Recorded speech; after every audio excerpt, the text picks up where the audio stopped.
this guy is either the luckiest SOB in the world or the last person you want to be around. Frane Selak allegedly survived a plane crash, a train crash, 2 bus accidents, and 3 car wrecks. Then, as if to spit in death's face, he won the lottery. But how true is his story? Did this elderly Croatian man make it all up, or did he live the craziest life of all time?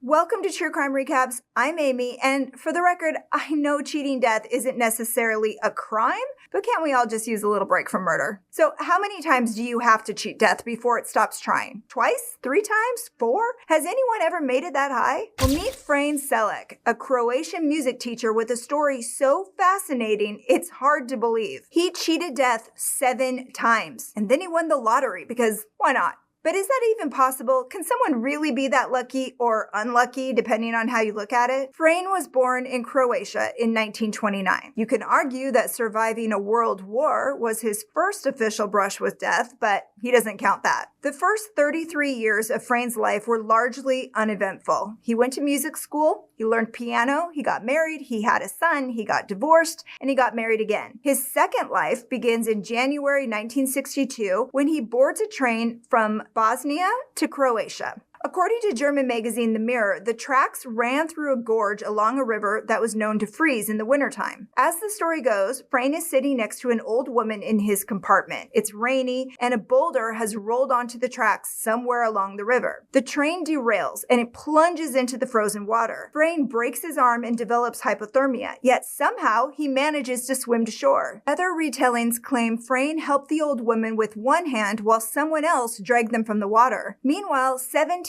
people perished in the frozen river, or so the story goes. There are no reports about a deadly train derailment on the tracks from Sarajevo to Dubrovnik. For the record, if you Google Croatia train crash 1962, the only stories that come up are about Frane Selak. A year later, Frane learns his diabetic mother is ill and dying in Croatia. He doesn't want to miss a moment with her, so he tries buying the first plane ticket available. But the plane is already full. Somehow, he convinces the crew to let him sit in the back with the flight attendant. It's also the first time he's ever been on a plane. Of course. The flight is going smoothly, and the pilots are preparing to land. Frane is sipping tea with a stewardess in the back when suddenly, disaster. The engines lose power. The rear door flies open, and Frane watches the flight attendant get sucked out, and he follows shortly after. But by some miracle, he lands in a haystack that breaks his fall. He survives while the flight attendant, the pilots, and 17 other passengers die in a fiery crash. Frane wakes up in the hospital. He's rattled, but he's ultimately okay. Once again,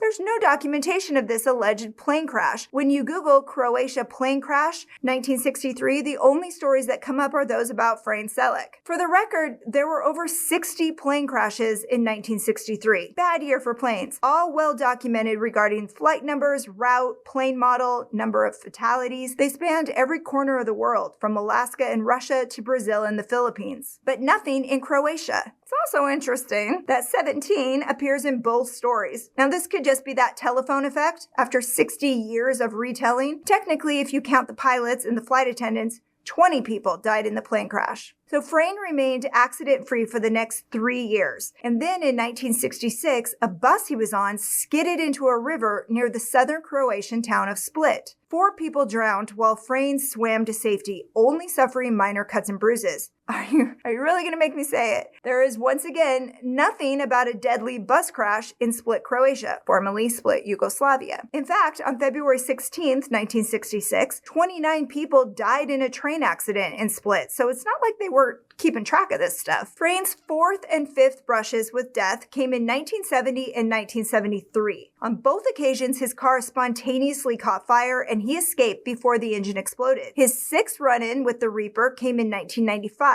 when he survived getting hit by a bus while walking in Croatia. His final survival story happened in 1996 while driving along the edge of a 300-foot cliff, which is the last place a person like Frane should be. An oncoming truck forces him off the road and Frane crashes through the barrier. He opens the door and jumps to a tree while his car plummets down the mountainside. Another version of the story claims he wasn't wearing his seatbelt, so he was ejected when the passenger door flew open, but he luckily landed in the tree. At this point, Frane's friends were hesitant to get in a vehicle with him. He says, there came a stage when I was lucky to have any friends at all. If he booked a plane or train ticket, his friends would immediately cancel. And why wouldn't you? Death seems to follow this guy around like paparazzi. 2 days after his 73rd birthday, Frane got lucky again. This time, nobody had to die. As the story goes, he bought his first ever lottery ticket and won a jackpot worth 800,000 euros. That would be like winning 1.3 million today. While he definitely won the lottery, some believe he embellished the story. When interviewed by The Telegraph in 2003, he said he'd been playing the lotto consistently for years. But when they interviewed him again 7 years later, he said he won on his first try. When he won, Frane reportedly bought a luxury house on a private island, a boat, and a new car. He also married his fifth wife, a woman 20 years younger than him. That's when the media went crazy. Everyone wanted to know about the luckiest, unlucky guy in the world. He even filmed a Doritos commercial while retelling his story. But by 2010, he'd given it all away. He sold everything and gave his fortune to his friends and family. He moved back into a modest home in Croatia where he lived out the rest of his days. He said, all I need at my age is my Katarina. Money would not change anything. Death finally got its due on November 30th, 2016. Frane passed peacefully away at 87 years old. Did he make it all up? And if he did, why? His stories didn't seem to earn him notoriety until after winning the lottery, and at that point, what more do you need? He allegedly made only 10 grand off the Doritos commercial, so it's not like that earned him generational wealth either. In the end, Frane's story is the kind everyone wants to believe. Maybe it's more of a fable, the story of a man who could have had it all but chose to live a simple life instead, and even death couldn't take that away from him. And that's your recap. Thanks for hanging out with us today. If you like getting all the crime in half the time, go ahead and tap that subscribe button and the bell so you never miss a story. We're here Wednesdays, Saturdays, and Sundays, but don't go away. Catch up on more recaps right here, right now. Until next time, take care.